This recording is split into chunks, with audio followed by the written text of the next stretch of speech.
Bao Radio. Un corito no tan sano.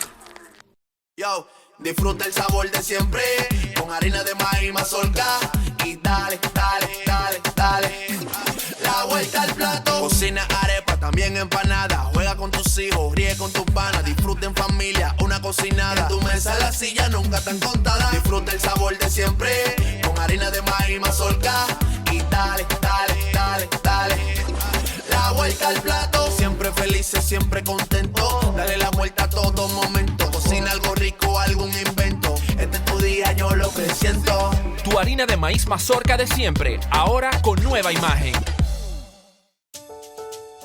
Para cosechar lanzadores hay que sembrar disciplina. Para cosechar jonroneros hay que sembrar honestidad. Para cosechar grandes ligas hay que sembrar valores. Porque los grandes ligas no crecen en el monte, se cultivan. Así como el mejor arroz. Arroz La Garza, patrocinadores de nuestros próximos grandes ligas. Ahora vamos a hidratarnos con agua cristal en su nueva presentación de Tetra Pak. Agua cristal, menos plástico, más vida. Comparte, recuerda darnos tu like y activar la campanita para notificaciones. Señores, bienvenidos a Bao Radio. Muchas gracias por su sintonía. Micaela, ¿en qué tú estás? Bien. ¿Y tu salud? Bien. Bien, qué bueno, qué bueno. Yo me alegro mucho. Después de todo, el trajín en que has incurrido en los últimos meses, me alegra mucho de que estés saludable. Me alegro mucho de que haya sido negativo todo. Glorioso en que... Ah, sí, no, bueno. Además que era el cumpleaños de Carlos Hugo. Y la sí, lluvia, sí, ya tú me hiciste... Sí. Y la lluvia. Ya tú me hiciste el Weekend Update. Sí, el Weekend Update. Sí. Miren, hoy tenemos aquí con nosotros a Guadalupe Fajardo. Guadalupe es una amiga, yo le digo amiga porque es amiga de Waldo Tejada. Y Waldo Tejada es una persona muy especial a quien le dedicamos este programa, que yo conocí. Hello, Waldo. Que sí, hello, Waldo. Hello, Sí, Waldo. sí. Entonces, Guadalupe es lingüista. Es lingüista, lo cual no significa necesariamente que ella tenga una lengua larga, sino que se ocupa de interpretar, de conocer con profundidad el lenguaje, la lengua, el idioma. Y eso va desde la etimología, desde el trasfondo cultural, desde la evolución de ese trasfondo cultural que es orgánico. La lengua no muere, ¿tú me entiendes? La lengua está ahí, permanece ahí y se transforma al paso del tiempo de acuerdo con las necesidades de la población, de las distintas culturas. La lengua no muere, pero ella te va a decir que tenemos mucho menos vocabulario hoy en día. Sí, pero eso es otra cosa. Es otra cosa. El vocabulario es otra cosa. Pero bueno, sin embargo, esas personas que tienen poco vocabulario, ¿entiendes? Esa gente, esos reggaetoneros que dicen que no, pero no tienen vocabulario, tienen un vocabulario de 500 palabras. No, pero yo estoy hablando en general, ella te va a decir. Sí, no, pero está bien. Bueno, ella me va a contradecir todo lo que ella quiera. Eso no la va a hacer menos amiga mía. ¿Tú me entiendes? Entonces, ella da clases en Nueva York, en la Universidad de Columbia, y está aquí para iniciar lo que será una investigación. A mí no me gusta decir que formal o informal. En esta etapa es informal, ¿verdad? Es como recopilatorio, exploratorio. Sí. Es lo primero que es recoger los datos. Exacto. Entonces, el levantamiento, y ella está aquí con nosotros para discutir esos temas tan interesantes a partir de porque Waldo le dijo que yo tenía que, tú sabes cómo es los amigos, los panas de uno, que mercadean a uno como que uno es, ¿tú me entiendes? ¿Qué le dijo Waldo? Waldo le ha dicho maravillas de mí. Ah, excelente. Sí, pero a partir de palabras dominicanas, de lo que yo pongo, lo que yo pongo en Facebook y las cosas las discusiones que se desatan a partir de ahí. Pero bueno, bienvenida, Guadalupe. Muchas gracias. ¿Cómo estás? Estupendamente, encantada en Santo Domingo. Es la primera vez que estoy por aquí y Sí. estoy fascinada por la ciudad. Sí. ¿Estuviste en Terrenas? Estuve en Terrenas Ujú. y un par de días y ahora un par de días acá. Y como decíamos, un primer encuentro con la República Dominicana y, en fin, a ver qué tal. Háblame de tu investigación. Bueno, pues mi investigación, si la llamo así, no sé cómo llamarlo, porque realmente es más un proyecto docente, un proyecto de enseñanza que otra Sí. cosa. Yo lo que hago es, lo que estoy, sobre lo que escribo, es una recopilación de un sitio web que contiene conversaciones entre hablantes proficientes. Ujú. No me gusta decirlo de hablantes nativos porque es un poco Ujú. Sí. malvadillo. Sí. ¿Quién es nativo, quién no es nativo? Esa Sí. palabra no está muy allá. Bueno, hablantes proficientes, hablantes muy competentes, quizás sería la denominación mejor, hablantes competentes de español en todo el mundo. Mi investigación es sobre la conversación en sí, es decir, cómo se toma el turno de palabra, cómo se superponen las personas al hablar, cómo se saludan y se despiden, cuántos turnos se ocupa. A veces hay en situaciones sociales en las que la apertura de las conversaciones son larguísimas, otras son muy breves, depende de ese tipo de cosas. De lo ¿no? traumático. Sí. De lo traumático porque de la hay un despedida. preámbulo, sí, un preámbulo Sí, terrible, sí. terrible. Es una de las ¿no? cosas más difíciles de hacer. Hay veces que tú te vas de una conversación y tú no has dicho nada, pero nosotros no hablamos de nada, Sí. de nada de lo que íbamos a hablar. Sí. Pues es una de las cosas más difíciles de hacer, cerrar una conversación. No se puede cerrar hasta que todos los participantes no están de acuerdo en cerrarla y tiene como sus trucos. Ay, Jesús. Sí, hay otras cosas que son también muy difíciles de hacer, que es llevar un tema, abrir un tema y cambiar de tema, por ejemplo, entrar en otro subtema. Esas cosas que para los hablantes que estamos acostumbrados a cómo hacerlo en una Sí. lengua determinada, nos parece muy fácil, pero a las personas que lo están aprendiendo les resulta muy difícil. Y por eso, quien está aprendiendo una lengua normalmente recibe mucha instrucción Ujú. en gramática, en vocabulario, Ujú. e incluso en cortesía, en algunas, por ejemplo, como hablar de tú o usted, cositas así. Sí. Pero rara vez reciben instrucción sobre cómo entrar en una conversación y cómo mantenerse en ella. Ujú. Y esa es el área que yo quiero como completar con mi trabajo. Ok. El español es una lengua, un idioma muy vasto. Muy extendido. Que tiene muchos términos que tú te puedes referir para tú decir, por ejemplo, para tú decir mierda, tú tienes muchísimas palabras. Sí. Entonces, en inglés, shit es shit. Y es... Pero también hay crap, por ejemplo. Sí, crap, pero me refiero a la cantidad de Sí. términos. Sí, shit crap, Sí, yo diría sí. bodily fluids. Yo creo que ahí llegaron ellos. Sí, pero Nosotros no, bodily nosotros fluids, también tenemos 10 palabras. exacto. Donde el gringo tiene 3 palabras, nosotros tenemos 20. ¿Entiendes? Entonces, ¿qué tan difícil los españoles que hay en el mundo, qué tan difícil son de un país a otro? ¿Cómo tú abordas el tema? Bueno, te voy a decir una cosa que quizás va a sorprender, pero eso, los especialistas en dialectología, que yo no lo soy, yo soy solo aficionada, digamos, Sí. en ese área de la lingüística. Lo mío, como ya he dicho, es más el análisis de la conversación. Dicen que realmente las diferencias en el área del español son más sociales que geográficas. Sí. Es decir, como habla, por ejemplo, un campesino en cualquier área de cualquier lugar de Latinoamérica, es mucho más diferente a cómo habla otro campesino, vamos a decir, aquí, en el campo de la República Dominicana, frente a un campesino Peruano. peruano. Ujú.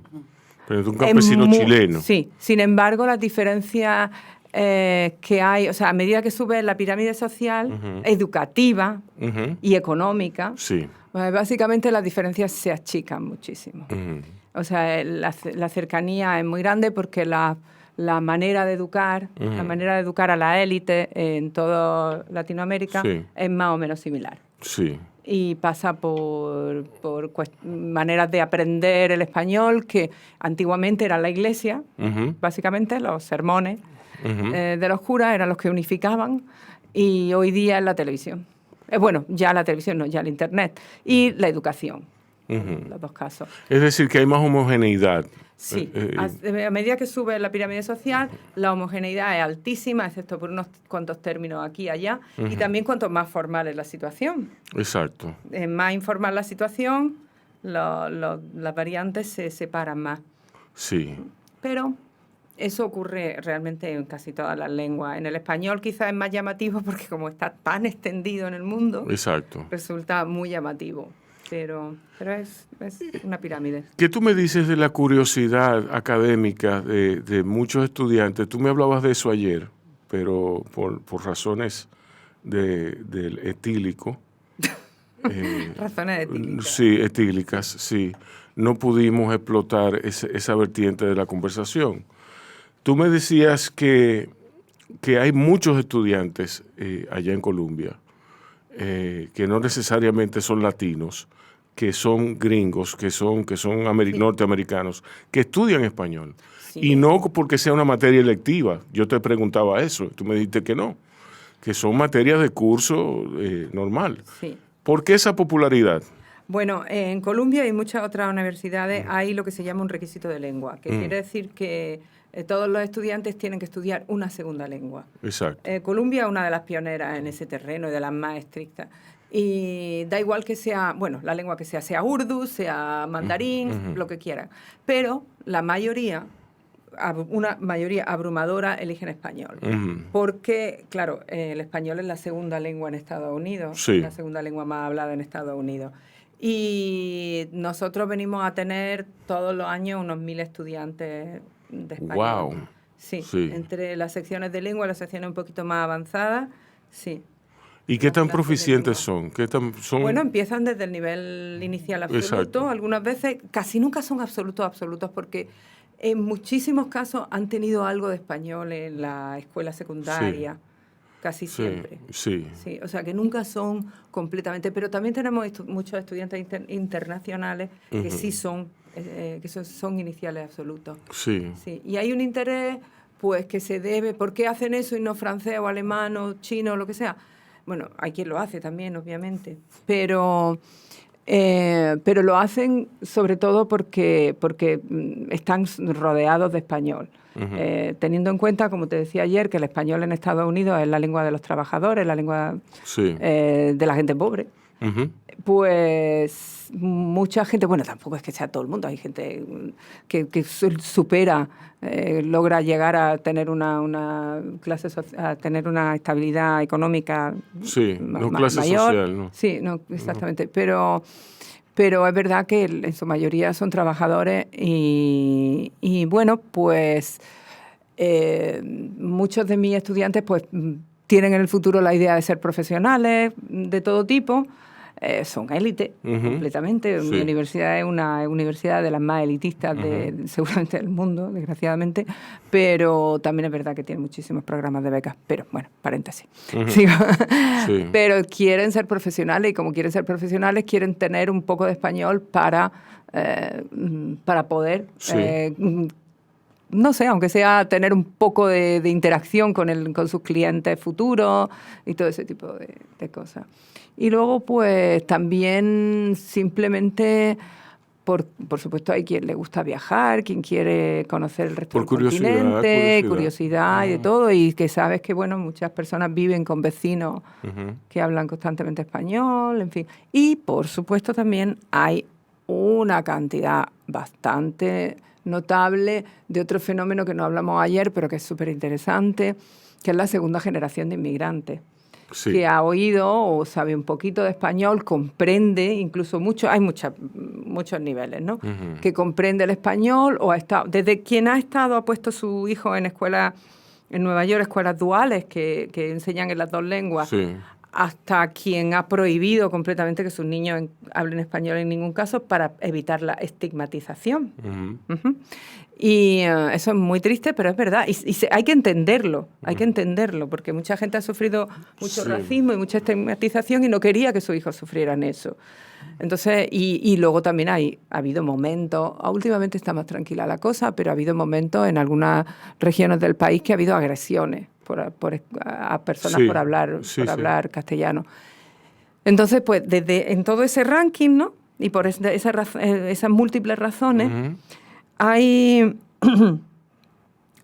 tenemos muchos hablantes de herencia.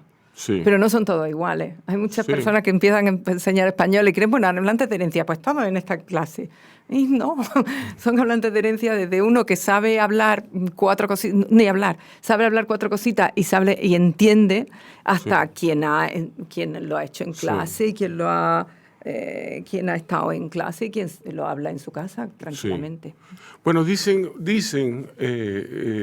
los entendidos que el lenguaje es una forma de conocernos a nosotros mismos y que uno busca, uno expresa su referente cultural, su memoria, todo lo que conforma, todos los aspectos que conforman la cultura. En este caso, en el caso de los dominicanos emigrantes en Nueva York, la diáspora, como le dicen, sí. Ya esa memoria se ha transformado en otras cosas, o sea, se han integrado nuevos elementos de la cultura norteamericana. El inglés ha sido tradicionalmente un idioma que nos ha permeado a nosotros, que ha permeado nuestra cultura desde la primera invasión que hubo en el 1916, del 1916 al 1924.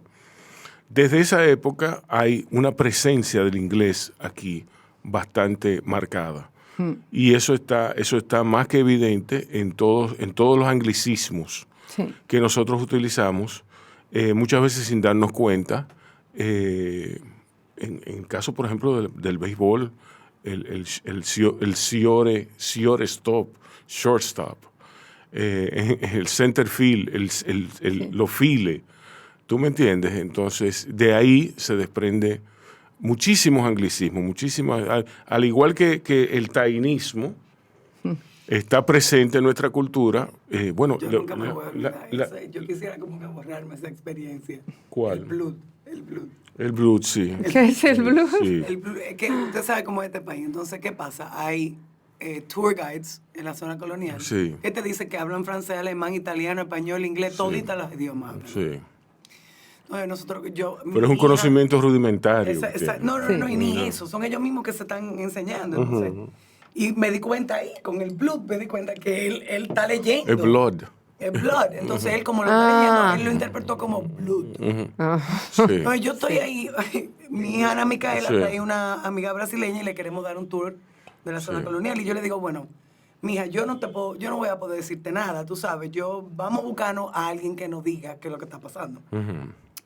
¿O qué fue lo que pasó? Entonces cogimos a este señor y él comenzó a hablar y yo mitad de lo que decía no entendía. Y yo hablo perfecto inglés. Entonces de repente él dice, no, porque there was a lot of blood. Y yo me quedé como que... Sí. Y nos miramos a Micaela, sí. Martín y yo nos miramos y yo dije... Sí, pero en ese caso... Yo dije, mierda, él está leyendo. Está leyendo para aprender. Leyendo mal. Él está leyendo, obviamente. O solo, sin acompañamiento. Sin acompañamiento y lo está leyendo como él cree que debería decir. Y lo está hablando como él cree. Sí, no, eso son malas pronunciaciones o malas interpretaciones de lo que se lee. Eso me pasa hasta a mí. Eso me pasa hasta a mí porque con el término, por ejemplo, procrastinación, yo lo pronunciaba mal en inglés y yo me di cuenta en estos días. Pero tú me corregiste una palabra los otros días en mi casa que yo la dije en inglés y tú la dije mal y tú me la corregiste bien. Sí, pero que está bien. A lo que me refiero es que uno nunca llega a conocer un lenguaje, un idioma, cuando no es el tuyo nativo. Uno nunca llega a conocerlo totalmente, a menos que se dedique, a menos que se sumerja en el estudio de ese lenguaje, Bueno, de ese yo como idioma, estoy de comenzando esa... a leer ahora el inglés. Ujú.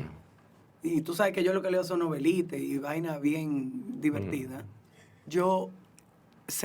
Óyeme, hay que leer. Señores, hay que leer. Porque hay palabras que yo leyendo las tengo que leer como 2 y 3 veces para ver. Ujú. Eso es porque tú estás traduciendo. I guess. Sí, No eso sé, pero es wow, hay que porque, leer. Hay que leer en español también. Tengo que leer en sí, español. pero es que cuando tú lees en inglés, tú debes pensar en inglés para que sea una lectura fluida. Y lo mismo cuando lo hablas, que es lo que yo le decía a Rebeca al principio cuando ella estaba aprendiendo inglés, que yo le decía que yo notaba que ella se quedaba como calculando. Y yo decía, no, tiene que pensar en inglés, tiene que pensar, tiene que Bueno. que construir la dinámica de... Sí. Si me dejáis que os diga una cosa con Sí. respecto a eso, últimamente han desarrollado en Ofelia García y algunas otras personas en la Universidad de la ciudad de Nueva York, en CUNY, han desarrollado un concepto interesantísimo que es algo fascinante y ha abierto como un montón de puertas de investigación por ahí, que se llama translanguaging. Sí. Y bueno, parece que la idea, no solo el concepto, está basado en investigaciones neurocientíficas y neurológicas. Y la idea es que en el cerebro no hay como compartimentos para las diferentes lenguas, sino que están todos Exacto. juntos. Sí, Exacto.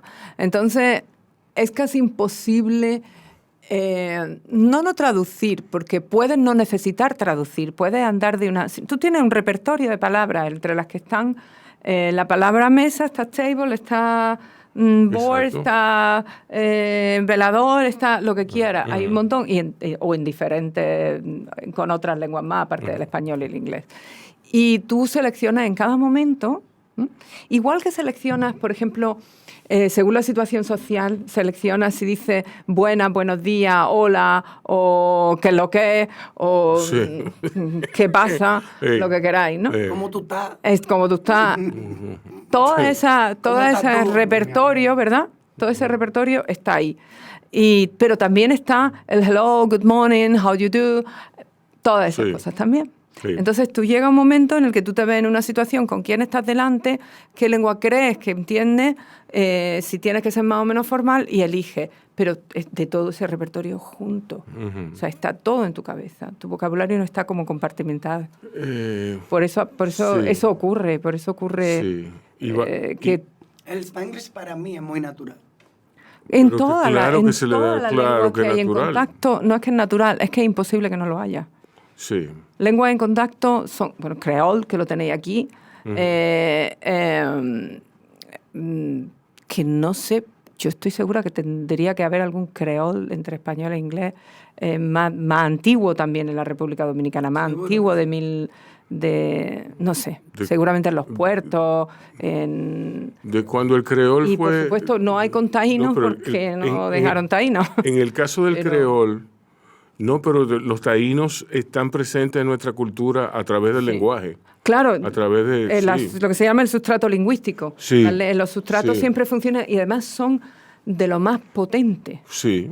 ¿Cómo era el inglés de Samaná? ¿Sabemos cómo era el inglés de Samaná? El inglés de Samaná. En Samaná El inglés... no había muchísima gente que hablaba. pues sí, pero no era... ¿Cómo es? No, sí, eso era un personaje de un señor que había en una campaña publicitaria. El inglés de Samaná, Pregunto porque no sé. el inglés de Samaná, te voy a decir, el inglés de Samaná es el mismo inglés de los Estados Unidos de los esclavos. Porque eran esclavos libertos que venían aquí y se ubicaban en Samaná Ya. por un contrato que hizo Frederick Douglass Ajá. con el gobierno dominicano, porque él vino a comprar la isla de Santo Domingo entera y le dijeron que no. Sí. Sí, Está como el francés que también en la era de Napoleón quería hacer port algo aquí. sí. Bueno, pero Un este mini- un mini señor París, lo que sería. venía lo que estaba intentando era encontrar una tierra donde pudiera traer a los Donde esclavos pudieran- liberados. sí, donde pudiera, porque ellos dijeron, bueno, ahora tenemos, Porque qué sé Frederick yo, Douglass creo que fue el primer senador, el exacto, primer senador de color. negro. Sí, negro. Entonces, Dijeron, bueno, Ay, no, dijeron, no estoy segura si fue el primer senador. yo creo que sí. Un alto cargo. Yo creo que sí. Búscalo, Frederick Douglass. Yo creo que sí. Yo tengo una estatua Yo creo que fue el primero. casi en la puerta de mi casa en Nueva York. Sí. Bueno, tú vives cerca de Frederick Douglass Boulevard. Exacto. Sí. Entonces, yo creo que fue el primero, sí. Entonces, O Adam Clayton. Samaná es un reducto. Adam Clayton Power. Es un reducto gringo, norteamericano, de esclavos. Entonces, las otras, porque ella lo dice, Micaela lo dice sobre cómo hablaban, porque aquí hay una afluencia importante de cocolos. El cocolo es el negro de las islas. Que venían por Puerto Plata y venían por San Pedro de Macorís. Okay. Entonces ahí eran los bastiones de los cocolos aquí en el país. Entonces esa gente tiene un legado culinario, esa gente tienen una cultura muy de ellos, incluyendo la del Good Lawyer, el Guloya, que sí, exacto, que es una muestra elocuente de lo que ellos del anglicismo, como tú sabrás. Ellos tienen su forma de la church, la chercha, y todo eso. Okay. Bueno, aquí no dice que fue el primero, pero él fue el primer afroamericano, afrodescendiente, candidato para ejercer la vicepresidencia de los Estados Unidos. Wow, con sí. Victor Woodhull, que fue con el Partido de Derechos Iguales, en el ¿Ves? 1872. Eso sí. Pues ya está bien, muy importante. Bueno, sí, porque es un logro. Sí, Imagínate. sí. Ser candidato a vicepresidente en aquellos tiempos, Dios mío. Ya, en el 1800, muchacho, 1872. Sí. Fuerte. Sí. Sí. Bueno, han pasado mucho tiempo. Sí. Pues sí son historias interesantes todas las que me estáis contando realmente. Sí, pero... No sabía que habían venido a Samaná. Sí, él no vino a Samaná, él vino a... Bueno. Él se quedó con Samaná porque fue lo único que le ofrecieron. Samaná... No, y aquí habla de él, ¿eh? Aquí habla de él, es de nosotros. Es un sitio bastante peculiar porque Samaná era frontera imperial. Aquí está y con esto voy a hacer referencia a Juan Bosch, quien fue el primero en salir con esa teoría en sus libros El Pentagonismo, que es una referencia directa a los Estados Unidos, y en De Cristóbal Colón a Fidel Castro. Él dice que nosotros estamos en el medio del tráfico de Latinoamérica a Estados Unidos, claro, y que somos una frontera imperial porque le interesa a los Estados Unidos no tener Puerto Rico, sino le interesaba tenernos a nosotros como aliados estratégicos. Cuba estaba ahí a la izquierda, y bueno, por razones más que evidentes, estábamos ahí. Dime. Oye, yo no sé si tú sabías esto. Fue nombrado plenipotenciario y cónsul general ante la República de Haití en el 1889 y 90, y charge d'affaires, o encargado de negocios de los Estados Unidos en Santo Domingo. Como embajador y cónsul en Haití desde el 1809 estableció excelentes relaciones con ese país, que el presidente de los Estados Unidos, Benjamin Harrison, quiso imponer a Haití la construcción de una base naval norteamericana. Exacto. En el Mall de San Nicolás. Envió una flota naval con más de 100 cañones y 200 tripulantes de cerca. Whatever. Ok. Sí. Sí. Eso te no da... sabía que él había estado aquí. Sí, él vino 2 veces. Él vino 2 veces y se reunió con no me acuerdo quién fue. Pues voy a investigar esa historia porque les va a encantar a mis estudiantes. Sí. Frederick Douglass bueno, sabéis que también el primer no europeo conocido que vivió en Nueva York y estuvo en lo que era al principio de la ciudad, era también dominicano. Sí. Se llamaba Juan, no recuerdo ahora, Juan Domínguez. Sí. Sí, yo vi. Hay un boulevard que le han dado su nombre hace poco tiempo, cuando hizo un centenario. Sí, yo había oído eso. Guadalupe Roy Fajardo. Wow. Eso como que le presta otra sonoridad.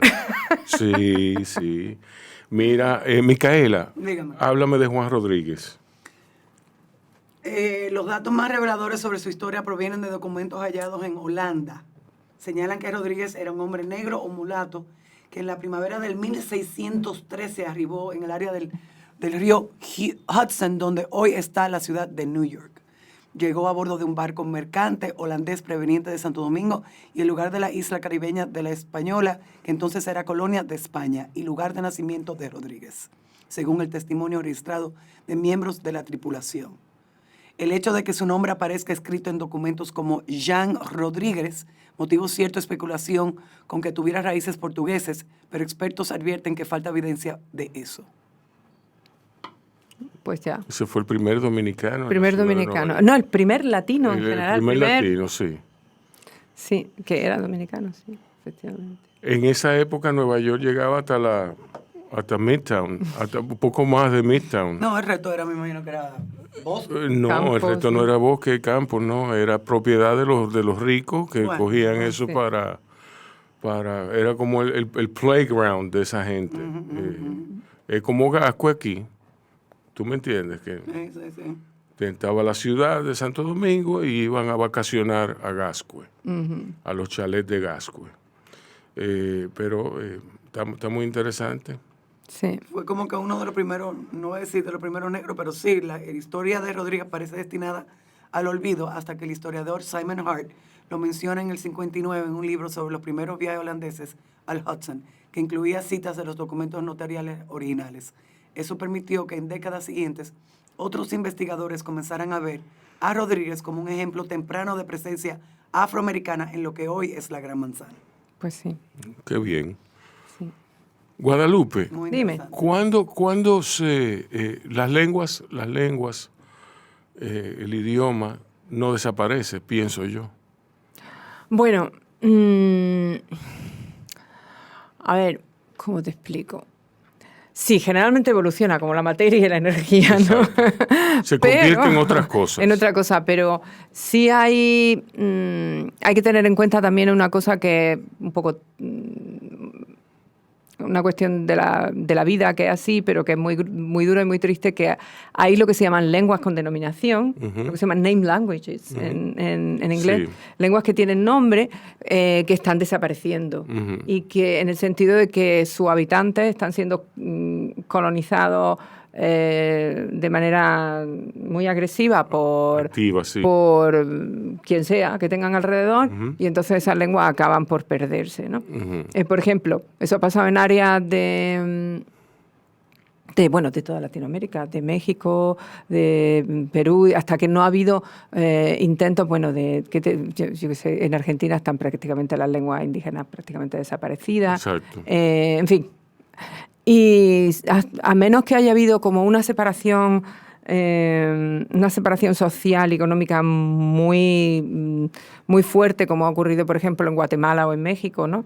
Donde las comunidades indígenas han subsistido de alguna manera más alejadas, digamos, de los poderes, de la presencia de misioneros o de escuelas o de lo que sea, ¿no?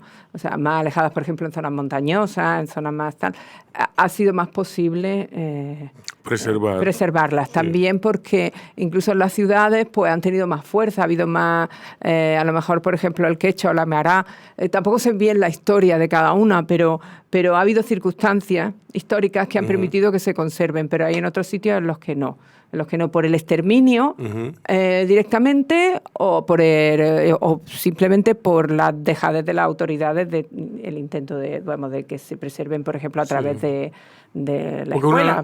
es una labor de resistencia.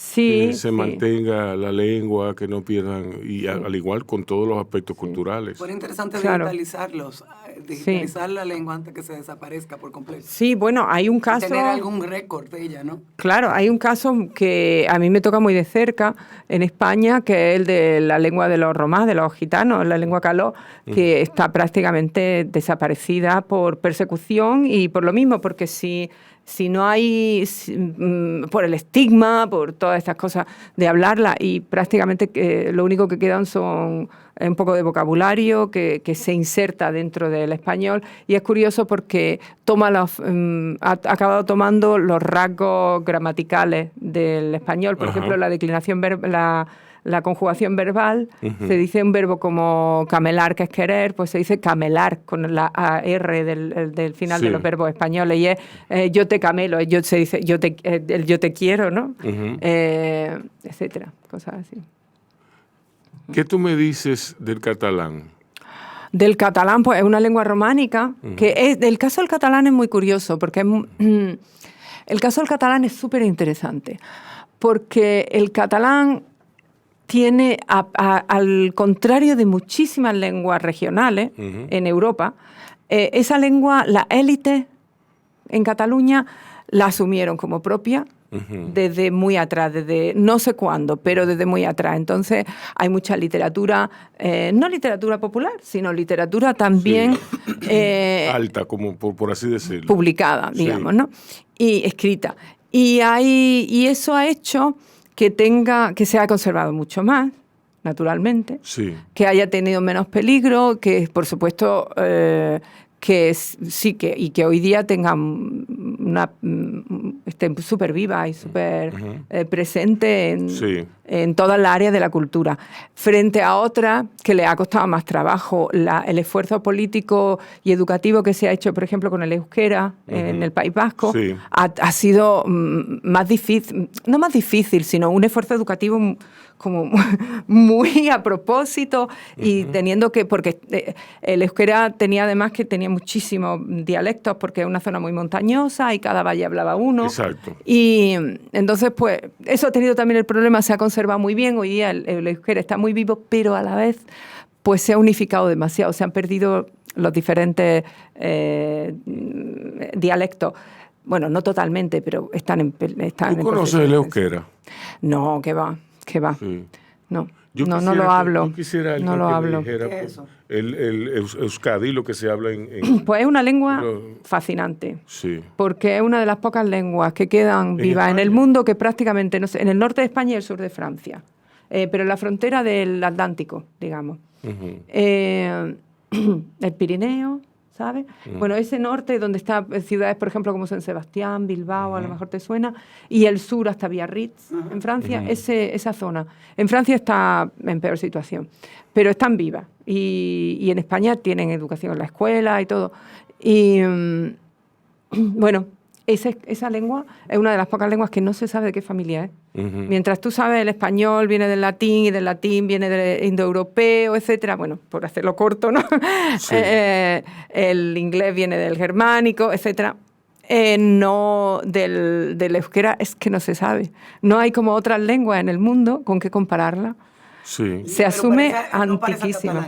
No se parece a nada. Es súper raro. No se parece a nada. De sonido y de todo. El catalán es una lengua románica, igual que el español, que el portugués, que el rumano, que el italiano. Neolatina, una más. Neolatina, que somos de la franja. Son todas.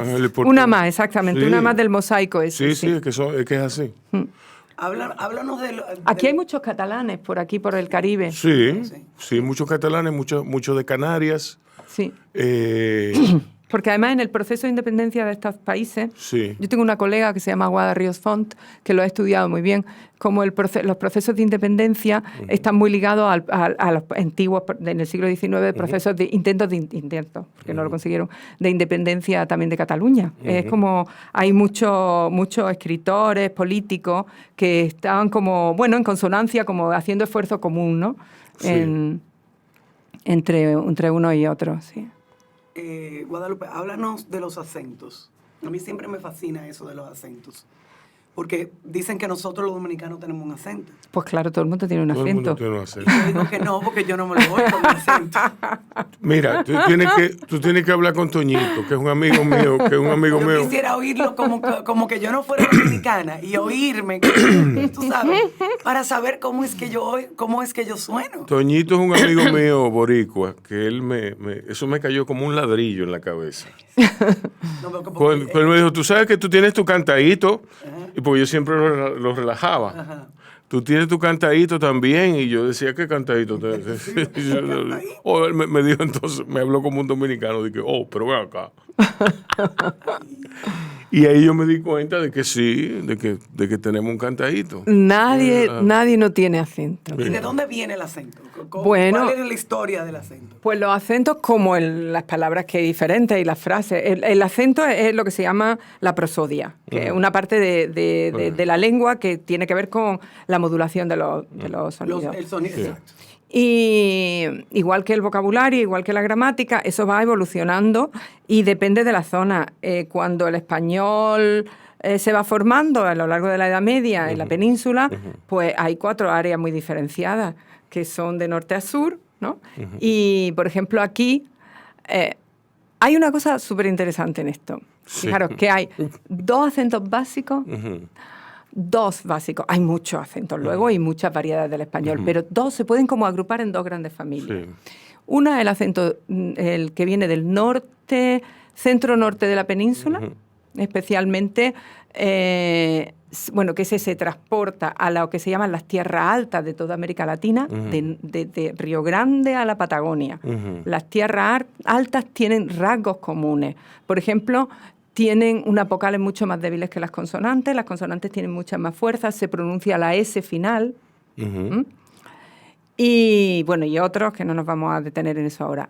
Y hay otro tipo de acento que tiene que ver con el sur de la península, con el mío, por eso nuestro acento se parece mucho, mucho más.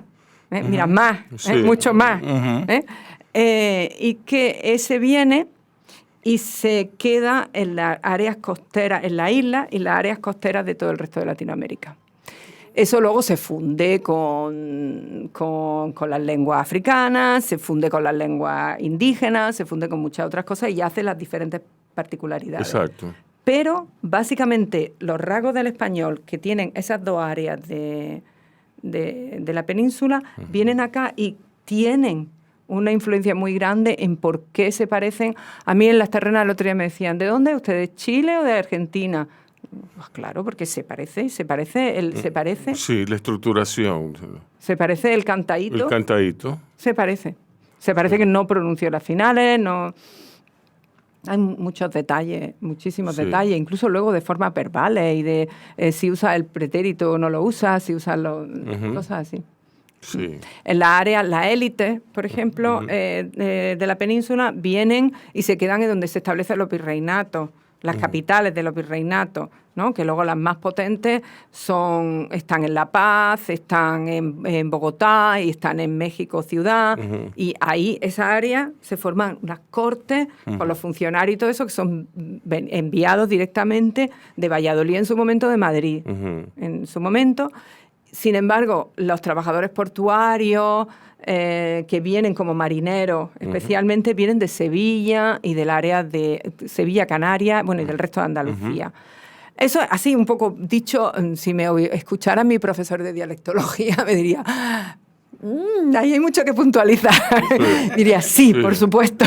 Pero estamos en un programa de radio. No estamos en clase. Estamos en un programa de radio, no en clase, pero básicamente... No, y esperamos que esto levante, ocasione la curiosidad de los oyentes para investigar. Todos tenemos un acento. Y quien diga que no tiene un acento, tiene un acento... posiblemente más marcado. Sí, como igual, yo, ¿no? que no tengo acento, porque es que no lo oigo. Igual de marcado lo tienen todos. Lo que pasa es que el problema, quien dice que no tiene acento es porque habla como se espera que socialmente se hable, o todo el mundo querría hablar, porque es como hablan los ricos, o como habla la gente de la tele, o como hablan... Y nada más. Y eso se supone que es no acento, el acento es neutro. No, eso no es, ese es otro acento. Y ya está. Sí. Muy interesante. Te digo. Sí. Guadalupe. Me alegro. Esa fuente inagotable. Eso suena un poco, eso suena un poco cachondeo. Eso suena, la pesada. Sí. No. Vamos a esto. Después de esta disquisición existencial. Una vertiente. Sí. La digresión en que está la historia, decía Bioy Casares. Y yo estoy de acuerdo con él y lo hemos demostrado aquí. No vamos a decir de qué estábamos hablando, pero... Hay una definición o una palabra que defina que cuando uno está hablando de un tema, y alguien interrumpe y comienza a hablar de otro tema, y entonces el tema que se estaba hablando se olvidó. Digresión. Es una digresión que No necesariamente. uno coge por un... Digresión, por eso una, es digresión. una tangente, sí, una digresión. Depende si tiene relación. Si no Exacto. tiene relación, eso es una cosa que estudio yo. Sí. Si no tiene relación, hay que marcarlo. Hay que decir, por ejemplo, pues, y entonces empiezan a hablar, Sí. o por cierto, o algo así. Hay muchos términos de ese tipo. Si no, tú no puedes empezar a hablar sin más de otra cosa, porque se quedaría todo el mundo como diciendo, ¿qué le pasa? Bueno, depende. Estaba- Ay, tú no sabes lo que habla con Micaela. Ay, Dios mío. Ay, Virgen de la Altagracia. Tú deberías pasar más tiempo aquí, definitivamente. Conmigo nada más. Sí, con Micaela. Nada más conmigo. El caso de Micaela Tolentino y la lengua y Ok. el español. Bueno. Sí, ¿no? Porque es que, sobre todo si tú vas a hablar cosas importantes, verdaderamente importantes, tú sabes que hay un peligro de que Micaela se disgregue. Sí. Sobre todo cuando Por cierto. cuando ya hay Por vasos de cierto. vino en el medio. Bueno, eso se sí. llama también cuando alguien se pone disperso, ¿no? Decimos en mi tierra. Sí. Disperso, Cuando- ¿no? Está sí. hablando, pero va Sí. saltando de un tema a otro. Ujú. Sí. Sí, no, es una maravilla. Que yo necesito mi terapeuta tal para que me aconseje cuando tú me pones hablando de cosas No, serias. es un ejemplo Sí. de lo que es, ¿cómo que se dice eso? Una mente regada. Una mente abarcadora, mente regada. Regada en el sentido de expandida, ¿no? Regada, sí, exacto. Ok. Entonces, sí, abundante. Y Entonces, pero tiene que sí. tener extendida. Regada ni significa. No, hay veces que yo me esparcido, quedo ¿no? mirando a ¿O no? Micaela y Micaela me dice que tú me mires y yo me... Te escucho. Sí, ¿no? mejor no abro esa puerta, porque es que si abro esa puerta, de ahí es que viene la luz. La caja de Pandora. Sí. Déjame acotarme y arroparme. Sí, también. Guadalupe, Dime. las lenguas mueren o pueden morir. ¿Qué papel juega la represión política en ellas? No la ocupación, no la posesión, la penetración de otra cultura, sino la represión política. Hombre, antes me hablabas del catalán. El catalán ha sufrido desde el siglo XIX, bueno, de siempre, pero en fin, ya cuando las élites han entrado en la escuela, las clases medias han entrado en la escuela, se prohibía a los niños hablar catalán, a los gitanos. ¿En Cataluña? En Cataluña, No, claro. por eso está mal. Muy mal, y tan mal. Y se prohibía, se ha encarcelado a la gente Sí. durante los tiempos de Franco, por ejemplo, y antes también, ¿eh? O, por ejemplo, a los niños, los niños gitanos, cuando empezaron a entrar en las escuelas, ya eso empezaron... bueno, yo tengo un bisabuelo que tuvo un papel en el que ayudó mucho al proceso de escolarización de los niños gitanos por primera vez en la historia española a finales del 19. Sí. Sí, mi bisabuelo, mi tatarabuelo, ¿no? Uno de ellos, Ruiz Valero se llamaba y fue alcalde de una ciudad y fue el primero que pudo hacer, donó terrenos para que se construyeran las primeras escuelas, que admitieron a niños gitanos en ese lugar. Y, o sea, tengo un pariente del que me siento muy orgullosa. Sí. Pero, a pesar de esos pequeños intentos, en la escuela pública general, en la escuela religiosa también, por supuesto, seguramente las primeras, los niños gitanos tenían prohibido hablar en caló, con lo cual esas cosas se pierden. Aquí pasó, por supuesto, también con todas las lenguas indígenas, es una represión brutal. El español, en muchos sitios en Estados Unidos, también ha sido penalizado. Ahora en España, por ejemplo, los niños inmigrantes, sobre todo de países como Rumanía y como Marruecos, que cuando hay inmigrantes que son de la misma lengua, pues no es lo mismo, se les dice que hablan mal, por ejemplo, Sí. y a los niños de otras lenguas se les prohíbe hablar en muchísimas ocasiones. Esas cosas están ocurriendo todavía en escuelas españolas, por ejemplo. Sí. Hay el caso de Perú en ese sentido y los intentos de reformas de escolarización y todo eso. Victoria Zavala, por ejemplo, es Virginia Zavala. Es una política y educadora peruana fantástica que ha estudiado mucho eso, si a alguien le interesa.